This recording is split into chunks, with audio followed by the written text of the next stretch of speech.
दोस्तों, एक समय की बात है। किसी नगरी में एक युवक रहा करता था।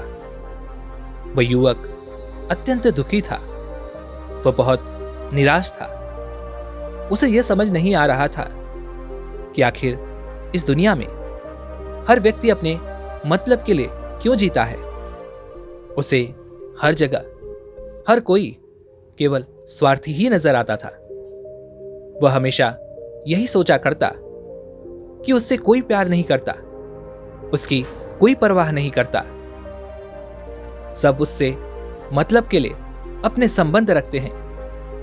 मतलब खत्म हो जाते ही सब उसे अपने आप से दूर कर देते हैं। दोस्तों, हमारे जीवन में भी कुछ ऐसा ही होता है। हम भी हमेशा किसी न किसी का साथ ढूंढते ही रहते हैं, और जब हमें किसी का साथ नहीं मिल पाता तो हम अपने आप को अकेला महसूस करते हैं, कमजोर महसूस करते हैं। हमें लगता है कि इस दुनिया में हमारा जैसे कोई है ही नहीं। हमें कोई प्यार नहीं करता, हमारी कोई परवाह नहीं करता। लेकिन हम यह भूल जाते हैं कि अंत में तो हर किसी को अकेले ही जाना है। वह व्यक्ति अपने इस अकेलेपन से बहुत परेशान हो चुका था, जिस कारण एक दिन उसने अपना घर छोड़ दिया और एक रास्ते पर निकल पड़ा। उसके मन में कई सारे विचार थे।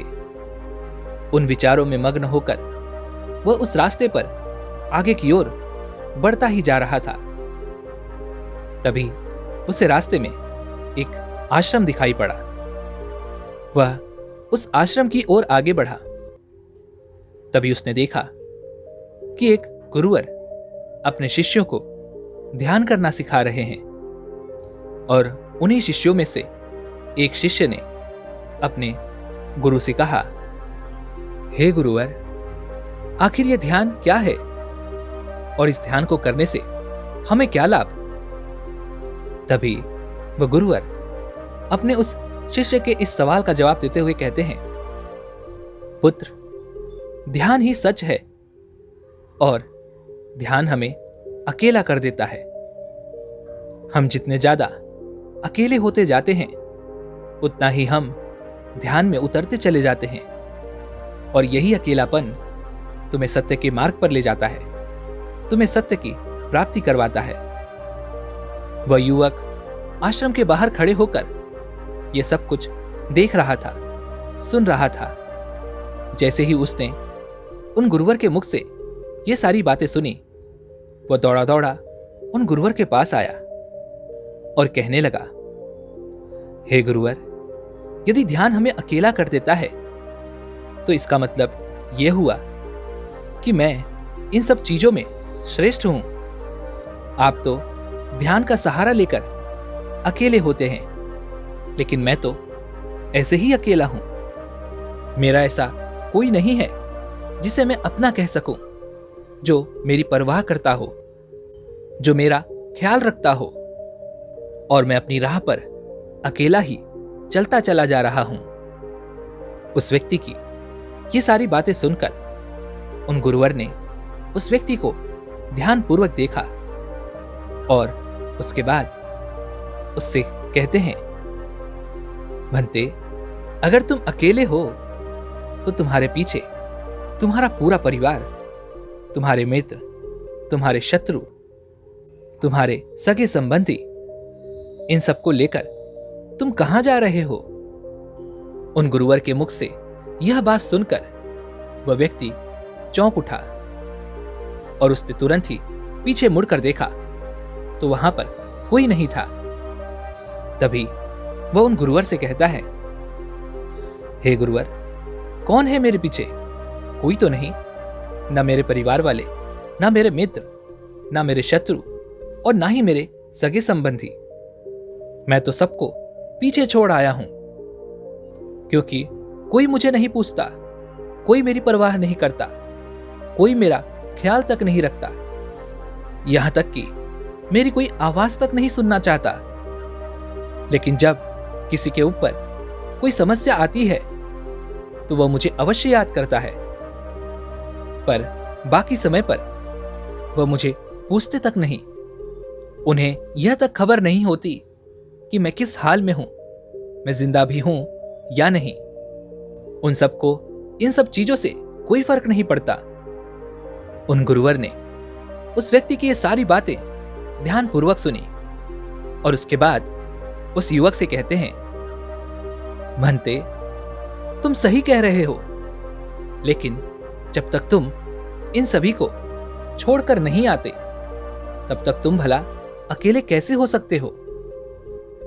वह व्यक्ति एक बार फिर से आश्चर्यचकित होकर पीछे मुड़कर देखता है और फिर उन गुरुवर से कहता है, हे गुरुवर, यहां पर तो कोई नहीं है, मैं अकेला ही यहां पर आया हूं। लग रहा है कि आप मेरा मजाक उड़ा रहे हैं। मेरे पीछे कोई नहीं है, आप खुद देख सकते हैं। तो फिर आप ऐसा क्यों कह रहे हैं कि जाओ और इन्हें छोड़ कर आओ? जब मेरे साथ कोई है ही नहीं तो मैं भला उन्हें कहां छोड़ूं, कैसे छोड़ूं? उस युवक की ये सारी बातें सुनकर वह गुरुवर मुस्कुराने लगे और उस युवक से कहते हैं, भंते, आखिर तुम मुझसे क्या चाहते हो? इस पर वह युवक उन गुरुवर से कहता है, हे गुरुवर, मैं आपका शिष्य बनना चाहता हूं। मुझे कोई साथी चाहिए, मुझे अपना शिष्य बना लीजिए। मैं जीवन भर आपका आभारी रहूंगा। उस युवक की यह बातें सुनकर उन गुरुवर ने कहा, भंते, तुम चाहो तो यहां पर 1 महीने रह सकते हो। उसके बाद ही मैं यह निर्णय कर पाऊंगा कि क्या मुझे तुम्हें अपना शिष्य बनाना चाहिए या फिर नहीं। लेकिन तुम्हें मेरी एक बात माननी होगी, तुम्हें इन 30 दिनों के अंदर ध्यान का अभ्यास करना होगा। अगर तुम ये कर सकते हो तो तुम यहां पर अगले 1 महीने के लिए रुक सकते हो, अन्यथा तुम्हारे लिए यहां पर कोई जगह नहीं। उस व्यक्ति ने काफी सोच विचार कर उन गुरुवर से कहा, हे गुरुवर, आप जैसा कहेंगे मैं वैसा ही करूंगा। आप चाहते हैं कि मैं इन 30 दिनों में ध्यान का अभ्यास करूं तो मैं ये करने के लिए तैयार हूं। उस व्यक्ति ने उन गुरुवर की बात मान ली और आश्रम में ही रुक गया। अगले दिन सुबह सुबह वह गुरुवर उस व्यक्ति के पास आए और उस व्यक्ति से कहने लगे, भंते, तुम किससे बात कर रहे हो? तुम्हारा ध्यान कहां है? इस पर वह व्यक्ति जवाब देते हुए कहता है, हे गुरुवर, मेरे साथ तो कोई नहीं है, मैं भला किससे बात करूंगा? मैं तो अकेला हूं। तभी वह गुरुवर उस व्यक्ति से कहते हैं, ठीक है, लेकिन अब ध्यान लगाओ, क्योंकि तुमने मुझे वचन दिया था कि इन 30 दिनों में तुम ध्यान का अभ्यास करोगे। उन गुरुवर के कहने पर वह व्यक्ति ध्यान करने बैठ जाता है, लेकिन पहले दिन उसे ध्यान करने में बहुत तकलीफें आती हैं, बहुत सारी परेशानियों का सामना करना पड़ता है। यहां तक कि वह ढंग से लगातार बैठ भी नहीं पा रहा था। उसके पैर मानो सुन्न से हो जाते और उसका पैर मानो काम करना ही बंद कर देता। ये सारी बातें वह गुरुवर देख रहे थे। तभी उन गुरुवर ने उस व्यक्ति से कहा, भंते, तुम जितना देर चाहो उतना देर बैठ सकते हो। ऐसा कोई जरूरी नहीं है कि तुम एकाएक लगातार बैठे ही रहो। यदि तुम्हें थोड़ी तकलीफ है तो तुम उठ सकते हो, टहल सकते हो और फिर आकर बैठ सकते हो। इतना कहकर वह गुरुवर वहां से चले गए। अगले दिन सुबह सुबह फिर वो उस व्यक्ति के पास आए और उस व्यक्ति से कहने लगे, भंते, कौन है? किससे बातें कर रहे हो? कोई आया है क्या? उन गुरुवर की इस बात का जवाब देते हुए वह व्यक्ति उन गुरुवर से कहता है, हे गुरुवर, यहां पर तो कोई नहीं है, आप खुद देख लीजिए, मैं भला किससे बातें करूंगा? तभी वह गुरुवर एक बार फिर उस व्यक्ति से कहते हैं, चलो ध्यान का अभ्यास करो। तभी वह व्यक्ति उन गुरुवर से कहता है, हे गुरुवर, क्या केवल आंखें बंद करके बैठ जाना इसे ही ध्यान कहते हैं? अगर इसे ही ध्यान कहते हैं तो यह तो बड़ा ही आसान है और इसे तो कोई भी कर सकता है। केवल आंखें बंद करके बैठना ही तो है। इसका जवाब देते हुए वह गुरुवर उस व्यक्ति से कहते हैं, भंते, केवल आंखें बंद करके बैठ जाना इसे ध्यान नहीं कहते। ध्यान करने के लिए तुम्हें अपने मन को एकाग्र करना होगा। अपने मन को किसी एक चीज पर लगाना होगा। वह कोई भी चीज हो सकती है, बाहर की कोई आवाज या तुम्हारे भीतर से आने वाली ये सांसें, इन सांसों के अंदर और बाहर होने की आवाज। तुम ऐसी किसी भी चीज पर ध्यान लगा सकते हो जो लगातार वर्तमान समय में घट रही है, ताकि तुम्हारा पूरा ध्यान उस चीज पर एकाग्र हो और तुम्हारा ध्यान कहीं भी भटके नहीं, जिस कारण तुम उस पर ध्यान लगा पाओगे। और एक बात और याद रखना, जब तुम उस चीज पर ध्यान लगाओगे तो तुम्हारा ध्यान हटना नहीं चाहिए। इतना कहकर वह गुरुवर वहां से चले गए। अगले दिन जब वह सुबह सुबह एक बार फिर उस व्यक्ति से मिलने आए तो उन्होंने एक बार फिर उस व्यक्ति से कहा, भंते, आज कौन आया है? किससे बातें कर रहे हो? बड़ी जोर जोर से आवाज आ रही है। तुम यहां पर खुद शांति पाने आए हो या फिर दूसरों को अशांत करने के लिए? वह व्यक्ति उन गुरुवर से कहता है, हे गुरुवर, पर यहां पर तो कोई है ही नहीं, तो मैं भला किससे बातें करूंगा? यहां तक कि अभी तक मेरे मुख से एक शब्द तक नहीं निकला है, तो फिर आपको कैसे जोर जोर की आवाजें आ रही हैं? और जब मैंने एक शब्द भी नहीं बोला तो मैं भला दूसरों के लिए अशांति का कारण कैसे बन सकता हूं? तभी वह गुरुवर उस व्यक्ति से कहते हैं, ठीक है, चलो ध्यान पर अभ्यास करो। तभी वह व्यक्ति उन गुरुवर से कहता है, हे गुरुवर, मेरा एक प्रश्न है, क्या मैं आपसे पूछ सकता हूं? तभी वह गुरुवर उस व्यक्ति से कहते हैं, पूछो, तुम्हें क्या पूछना है? तभी वह व्यक्ति उन गुरुवर से कहता है, हे गुरुवर, आप कहते हैं किसी भी एक चीज पर ध्यान लगाओ जो वर्तमान समय में घट रही हो, उस पर अपना पूरा ध्यान लगा दो। लेकिन जब मैं अपने सांसों पर या फिर किसी ऐसी चीज पर ध्यान लगाने का प्रयास करता हूं जो लगातार घट रही है, तो मेरा ध्यान लगातार नहीं रह जाता। मैं पल पल भटकता रहता हूं। कभी मुझे कुछ याद आने लगता है तो कभी मुझे कुछ और याद आने लगता है। वो पुरानी चीजें, वो पुरानी यादें मेरा पीछा नहीं छोड़ती। आपके कल यहां से चले जाने के बाद मैंने ध्यान करने के लिए बहुत प्रयास किया, लेकिन वह पुरानी यादें बार बार मुझे याद आ रही थी, जिस कारण मैं एक चीज पर ध्यान लगा ही नहीं सका। तो अब मुझे क्या करना चाहिए? उस व्यक्ति की ये सारी बातें सुनकर वह गुरु मुस्कुराने लगे और वहां से चले गए। उन गुरुवर की हंसने की वजह उस व्यक्ति को समझ नहीं आई। अगले दिन सुबह सुबह एक बार फिर वह गुरुवर उस व्यक्ति के पास पहुंचे और कहा, भंते, ये तुम क्या कर रहे हो? इतना आलस, चारों ओर आलस ही आलस फैला हुआ है।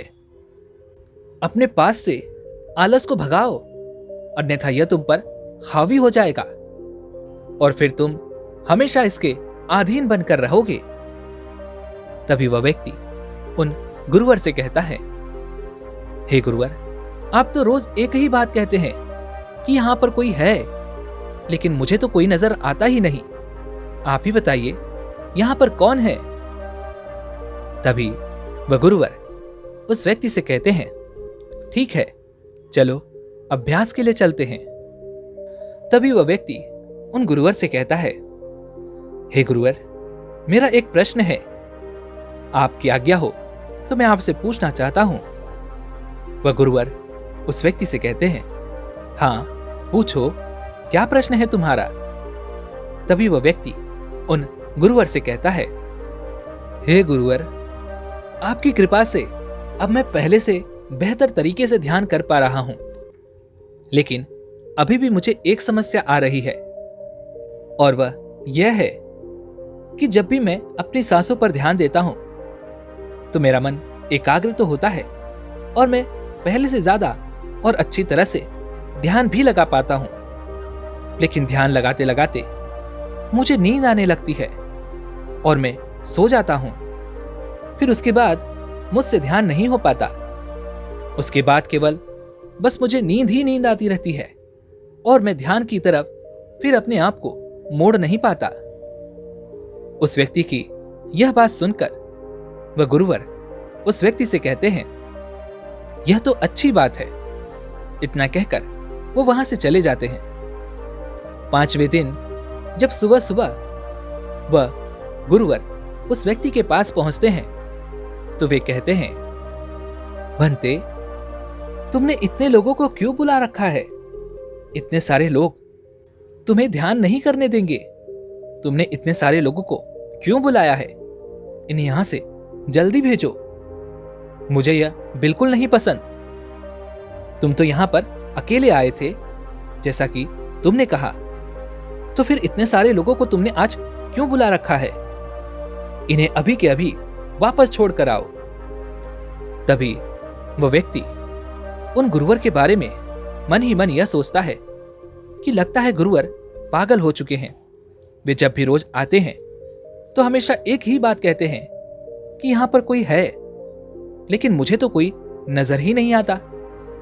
उसने बड़ी विनम्रता से उन गुरुवर से कहा, हे गुरुवर, शायद आपकी आंखें जो देख पा रही हैं वह मैं नहीं देख पा रहा हूं। मुझे तो यहां पर कोई नजर नहीं आता, फिर आपको कैसे यहां पर लोग ही लोग नजर आ रहे हैं? तभी वह गुरुवर उस व्यक्ति से कहते हैं, अच्छा ठीक है, चलो अब ध्यान का अभ्यास करते हैं। तभी वह व्यक्ति उन गुरुवर से कहता है, हे गुरुवर, मुझे ध्यान के वक्त नींद आती थी, जैसा कि मैंने आपको बताया था। उस पर तो मैंने नियंत्रण पा लिया, लेकिन अब जब भी मैं ध्यान करने बैठता हूं, किसी एक चीज पर अपना ध्यान केंद्रित करता हूं, तो मेरे मन में विचारों का सैलाब उठता है, मानो विचारों की बाढ़ सी आ जाती है। इतने विचार तो आंख खोलकर भी मैंने कभी नहीं देखे होंगे, जितने की आंखें बंद करने के बाद मुझे नजर आते हैं। और इन विचारों में कुछ ऐसे विचार भी मेरे मन में आते हैं जिनके बारे में आज तक मैंने सोचा तक नहीं है। मुझे उनके बारे में कुछ भी नहीं पता। ये सब क्यों हो रहा है गुरुदेव? उन गुरुवर ने उस व्यक्ति की यह बात सुनकर उस व्यक्ति से कहा, अच्छा ऐसा हो रहा है। इतना कहकर वह गुरुवर वापस चले गए। अगले दिन सुबह सुबह वह गुरुवर एक डंडा लेकर उस युवक के पास पहुंचे और एक डंडा जड़ते हुए उस युवक से कहते हैं, मैंने तुम्हें पहले ही कहा है, इतने सारे लोग मुझे पसंद नहीं, तुम्हें इन्हें छोड़कर आना होगा। आखिर तुम रोज रोज इन्हें क्यों ले आते हो? इतनी भीड़ इकट्ठा करके तुम्हें क्या लाभ? आज के बाद ये यहां पर नहीं आने चाहिए, इस बात का ख्याल रखना। यदि आज के बाद यहां पर कोई भी नजर आया और तुम्हारी बकबक मुझे सुनाई पड़ी तो मैं तुरंत ही तुम्हें इस आश्रम से निकाल दूंगा। तभी वह व्यक्ति बड़ी विनम्रता से उन गुरुवर से कहता है, हे गुरुवर, मुझे तो यह समझ नहीं आता कि मुझे कोई नजर ही नहीं आता, लेकिन आप रोज एक ही बात कहते हैं कि यहां पर मैंने भीड़ इकट्ठी कर रखी है, जिन लोगों को भी मैंने लाया है उन्हें मुझे छोड़कर आना होगा। लेकिन मैं आपसे हर रोज एक ही बात कहता हूं कि मुझे कोई नहीं नजर आता, ना ही मुझे कोई यहां पर दिखाई पड़ता है, और ना ही मैं अपने मुख से एक शब्द भी निकालता हूं, लेकिन फिर भी आप कहते हैं कि आपको जोरों की आवाजें सुनाई पड़ रही हैं। तभी वह गुरुवर उस व्यक्ति की इस बात का जवाब देते हुए कहते हैं, क्या तुम्हारे मित्र, तुम्हारे परिवार वाले, तुम्हारे सगे संबंधी, तुम्हारे शत्रु, तुम्हारी इच्छाएं, तुम्हारी वासनाएं, ये सब क्या तुमसे मिलने नहीं आते? वह व्यक्ति उन गुरुवर से कहता है, नहीं गुरुदेव, मुझसे कोई मिलने नहीं आता। मैं तो यहां पर अकेला ही आया था और अभी भी मैं अकेला ही हूं, मेरा कोई नहीं। तभी वह गुरुवर क्रोधित होकर उस डंडे से उस व्यक्ति पर एक और प्रहार करते हैं और कहते हैं, अभी बैठो, अभी ध्यान लगाओ, और यदि तुम्हारे ध्यान में कोई भी आता है तो मुझे बताओ। वह व्यक्ति उन गुरुवर की बात मान लेता है और तुरंत ही ध्यान करने बैठ जाता है। कुछ देर तक तो वह काफी शांत रहता है, लेकिन कुछ देर बाद ही वह उन गुरुवर से कहता है, हे गुरुदेव, मेरा भाई मुझसे मिलने आया है, साथ में मेरे पिताजी भी हैं। दोनों बहुत दुखी हैं क्योंकि मैं उन्हें छोड़कर यहां जो चला आया हूं। मेरे भाई की तबीयत भी कुछ ठीक नहीं लग रही, वह मुझे बुला रहे हैं। मेरे बड़े भाई की पत्नी अर्थात मेरी भाभी मेरे बड़े भाई के साथ अच्छा व्यवहार नहीं कर रही, और तो और मेरी प्रेमिका भी आई हुई है। वह मुझसे पूछ रही है कि क्या तुम मुझसे शादी करोगे या फिर मैं किसी और से शादी कर लूं। वह भी बहुत दुखी नजर आ रही है, और इतना ही नहीं, मेरे कुछ मित्र भी पीछे खड़े हैं जिनसे मैंने कुछ कर्जे लिए थे। आज वो मुझसे अपना कर्जा मांगने आए हैं, मुझे धोखेबाज कह रहे हैं, मुझे अपशब्द कह रहे हैं, और वो साथ में मेरे कुछ शत्रुओं को भी लाए हैं। लेकिन मेरे शत्रु मुझे मारना नहीं चाहते, वो तो यह कह रहे हैं कि तू तो पहले से ही मरा हुआ है, तुझे और क्या मारना। इतना कहकर वह व्यक्ति कुछ देर के लिए शांत हो गया, लेकिन उसी के बाद फिर कुछ देर बाद वह एक बार फिर से उन गुरुवर से कहने लगा, हे गुरुवर, अब मेरे पास एक बहुत बड़ा घर है, इसे मैंने खरीद लिया है। मैं, मेरे पापा, मेरी माता, मेरा भाई, मेरी भाभी, सभी इसमें बहुत मिलजुल के रह रहे हैं। हम बहुत खुश हैं। मैं अब अपने मित्रों से अत्यधिक अमीर हूं, मेरे पास बेशुमार धन दौलत है, और तो और मैंने अपनी प्रेमिका से शादी भी कर ली है और इसका जश्न मना रहे हैं।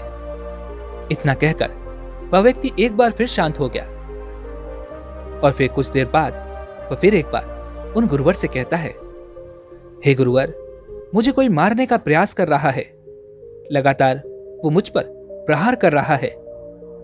मैं उसका चेहरा देखने का प्रयास कर रहा हूं, लेकिन मुझे उसका चेहरा नजर नहीं आ रहा। इतना कहते कहते वह उन गुरुवर से कहता है, गुरुदेव, यह तो आप हैं जो मुझे मार रहे हैं, और यह भी कह रहे हैं कि इतनी भीड़ को लेकर क्यों आए हो और इन्हें लेकर कहां जा रहे हो। मेरे साथ तुम्हें अकेले ही चलना होगा। इतना कहकर वह व्यक्ति ध्यान से उठ गया और उन गुरु के चरणों में गिर पड़ा और उनसे कहने लगा, हे गुरुदेव, आप सही थे। आप जो हमेशा कहते थे कि इस भीड़ को लेकर मैं कहां जा रहा हूं, आप हमेशा यही कहते थे कि इन सब को छोड़ कर आओ, लेकिन मुझे कोई नजर नहीं आता था। लेकिन आज मैंने उन सबको देख लिया जिन्हें मैं अपने साथ लेकर आया था, जिन्हें मैं अपने साथ लेकर घूम रहा था। हर कोई मेरे साथ ही है, मेरे पास है, लेकिन मैं यह सोच रहा था कि आखिर मैं इतना बेचैन क्यों हूं और मेरी बेचैनी की वजह क्या है। उस व्यक्ति की ये सारी बातें उन गुरुवर ने ध्यानपूर्वक सुनी, और उसके बाद वो वहां से चुपचाप उठकर चले गए। उसके बाद से वह गुरुवर उसके पास कभी नहीं आए, लेकिन वह व्यक्ति हर रोज ध्यान का अभ्यास कर रहा था। और पूरे 1 महीने बाद जब वह उन गुरुवर के पास पहुंचा तो उन गुरुवर से कहने लगा, हे गुरुवर, जैसा कि आप कहते थे कि मैं हमेशा अपनी भीड़ को अपने साथ लेकर घूमता हूं, तो आज मैंने उस भीड़ को विदा कर दिया है और अब मैं बिल्कुल अकेला हूं। मेरे साथ कोई नहीं, मेरे साथ आप भी नहीं हैं। यहां तक कि मैं खुद अपने साथ नहीं हूं। मैं एक परम शांति महसूस कर रहा हूं। अब मुझे ऐसा प्रतीत होता है कि अब मेरे जीवन में कोई समस्या नहीं है, कोई समाधान नहीं है। मैं बहुत हल्का महसूस कर रहा हूं, मैं बहुत अच्छा महसूस कर रहा हूं और इस शांति में जो आनंद है, वाह, इसका क्या कहना। तभी वह गुरुवर उस व्यक्ति से कहते हैं, भंते, अगर तुम चाहो तो इस अकेलेपन को लेकर तुम अपनी दुनिया में वापस जा सकते हो। अब यदि तुम उस संसार में वापस भी लौट जाओ, भले ही लोग तुम्हारे आसपास क्यों न रहें, भले ही पूरी भीड़ तुम्हारे साथ क्यों न रहे, लेकिन फिर भी तुम अकेले ही रहोगे। फिर चाहे वो तुम्हारे रिश्तेदार हों, सगे संबंधी हों, परिवार वाले हों, तुम्हारे मित्र, तुम्हारे शत्रु, तुम्हारी भावनाएं या फिर तुम्हारी प्रेमिका, इन सब के साथ रहकर भी तुम पूर्ण रूप से अकेले ही रहोगे। और इतना ही नहीं, तुम्हारे जीवन में जब भी कोई बुरी परिस्थितियां आएंगी, तब भी तुम बिल्कुल अकेले और शांत रहोगे और तुम हर परिस्थितियों का समाधान निकालने में भी अब पूरी तरह सक्षम हो चुके हो। और यदि अब तुम चाहो तो मैं तुम्हें अपना शिष्य बना सकता हूं, क्योंकि हो सकता है तुम्हें यह लग रहा हो कि ये 30 दिन तो पूरे खत्म हो चुके, लेकिन ध्यान का मार्ग तो अभी शुरू हुआ है। और याद रहे कि अभी तो बहुत कुछ सीखना है, जानना है, लेकिन कुछ रखना नहीं है। यह मार्ग अभी शुरू हो रहा है और यह मार्ग अति लंबा है और इस मार्ग की शुरुआत शांति से ही होती है। तभी वह व्यक्ति उन गुरुवर को प्रणाम करता है और उनसे कहता है, हे गुरुवर, मैं अपने घर वापस लौटना चाहता हूं, अपने उस संसार में वापस जाना चाहता हूं, ताकि मैं अपनी जिम्मेदारियों को निभा सकूं और साथ ही साथ इस मार्ग पर भी आगे बढ़ सकूं, यदि आपकी आज्ञा हो। इतना कहकर वह व्यक्ति शांत हो गया। तभी वह गुरुवर मुस्कुराने लगे और उस व्यक्ति से कहते हैं, भंते, मन शांत हो तो सब हो सकता है। तुम संसार में रहकर भी अकेले रह सकते हो, लेकिन एक बात याद रखना कि हमें सीखना बहुत कुछ है, जानना बहुत कुछ है, लेकिन रखना कुछ भी नहीं। अब तुम जा सकते हो, तुम्हारा कल्याण हो। दोस्तों, उम्मीद है कि आपने आज की इस वीडियो से जरूर कुछ न कुछ सीखा होगा। तो आज की इस वीडियो को लाइक और अपने दोस्तों के साथ शेयर करना ना भूलें और हमें ऐसे ही सपोर्ट करने के लिए चैनल को सब्सक्राइब और घंटी बटन को भी जरूर दबा दें। तो चलिए मिलते हैं इस एक और वीडियो में, तब तक के लिए अपना ख्याल रखें। धन्यवाद।